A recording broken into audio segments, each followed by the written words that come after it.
madaxda deegaanka Faafi ayaa waxay beeniyeen warar sheegayay in dhawaan la qorsheynayo in la xiro xerada Xagardheere sida warbixinta warkaasi dhaab nooga soo diray wariyaha nooga soo warama halkaasi Maxamuud Awees Daacad. bulshada ku nool xerooyinkan qaxootiyada Dadaab ee dalkan Kenya ayaa waxay waayadan dambe hadal hayeen in la xiro doono xerada qaxootiga Xagardheere ay sheegeen in arrinkaas uu ka soo yeeray dowladda Kenya. haddaba TV-ga caalamiga Somali Cable oo u kuurgalaya xaaladaha xiritaanka xerada Xagardheere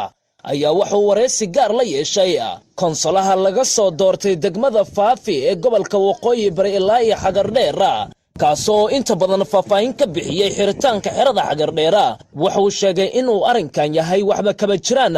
kuna tilmaamay in la doonayo in lagu barakiciyo dadka qaxootiga Soomaaliyeed ee ku dhaqan xerada Xagardheere. haddaba konsolaha oo faahfaahin ka bixinaya arrinka xiritaanka xerada Xagardheere ayaa wuxuu sheegay in ay iska daayaan dadka ay barakicinayaan qaxoot ay hakiyaan balse qofkii lagu arko arrinkaasi ay talaabo sharci ka qaadi doonaan waa sidoo hadalka u dhigay. مسؤولka ayaa sidoo kale intaas ku daray in xerada Xagardheere aan la xiri doonin arrinkaas uusan ahayn mid ka soo yaray dowladda Kenya uu yahay mid ay iska awaawuleen dadka qaxootiga ku ah xerada Xagardheere. sahan magaalada Xagardheere oo maanta aan ku suganahay aniga maxaan ahay mudanaha laga soo doorto halkan maxaa yiraahdaa Mustafa Abdirashiid labadan bari waxyaalo fara badan baan magaaladan iga soo gargaarayay la leeyahay suuqa maxaa la yiraahdaa in xerada Xagardheere la xiraayo arinta wax ka jiro ma laha inta anaga aan ognahay kaambicoos waa la soo xiray waruna dawladda Kenya waxay sheegtay inay xerooyinka ay tahay ha xirto laakiin 500 oo qof hal mar meelaan lama dhigi karo wax macquul ah ma marka maxaa la imaaday wax la yiraahdo camp consolidation حويان حيروينك سيدا أي أكلا عديريين أيام سكول دبدران. وين لكن مصطفى صلى الله عليه وسلم كرو أرين كان حرتان كحردان وامد كتمادي مسؤولية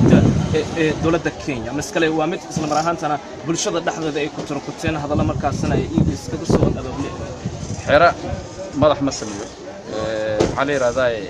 حرا شرعي بالوسم يا شرعي بانا الوحرة مركا أنيجا حتى عندنا لو ما أنت حرادة Xagardheere على حرة وحي صورة جلاه يوم هبا هاته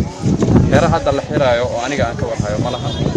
أرنتا وأسكاري بروباغانا وسوق أسكاري جبتو ماشي أكيد ما تنافنا هانتي مقرنينه كان بعوصة تلوث حرة بهاي هذا دير بكونه هذانا سيدا دولة أي شيء تي حرة اللباد ولا حرة وإفوتو إفوتو مركب حرة Xagardheere وحرة قدام بنتون تودي أي نقطتين حرة لحرة أنا مدينة مستقبلك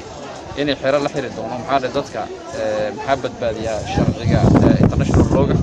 كينيا أنا حي صحيح زي شرعية بدبادين تقدمك مركا حرة معناها أنت لسكسر الدولة لسكحيرك ما Somali si kastaba ha ahaatee mas'uulkan ayaa beeniyay hadallo markaasina waayadan dambe isla dhexmarayeen bulshada kaasoo ahaa in la xiri doono xerada Xagardheere in uu yahay arrinkaasi waxba kama jiraan. wa Maxamuud Awees Maxamuud Daacad wararka TV-ga caalamiga Somali Cable xeryaha qaxootiga Dadaab Kenya gobolka Waqooyi Bari.